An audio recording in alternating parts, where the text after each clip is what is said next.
Aba saasulle kadinalle wal keessa jiraate harka wal qabatee kana keessa seenaa waadaa kanaan ala uummata kallee ta'uu hin danda'u hin ta'u eessallee hin ga'u. Maqaa rabbiitiin jalqabaa bismillah jedhee nuti isin hunduun jettan nuti ummanni Oromoo amma achi waliin basaasu waliin hamannu waliin qoonnu maqaa dhaabaatiin bakka bakkatti addaan hin baanu Oromoof Oromiyaa irratti hojjennee bilisummaa qofa barbaanna yoo kana godhuu baanne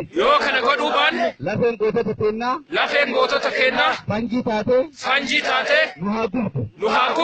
lafeen gootota keennaa yoo nama keenya basaasne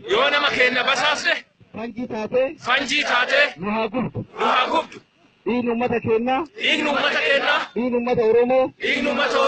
dhiigni qeerroo Oromoo galaana ta'ee nu haa liqimsu yoo wal qoonne yoo gosaan deemne yoo amantiin deemne kanaan booda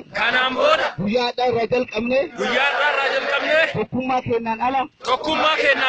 gadoo addaatiif bu'aa garaatiif yoo ka wal nyaannu taate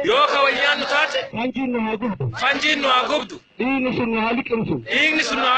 galatooma eega kana jennuun booda har'aa jennee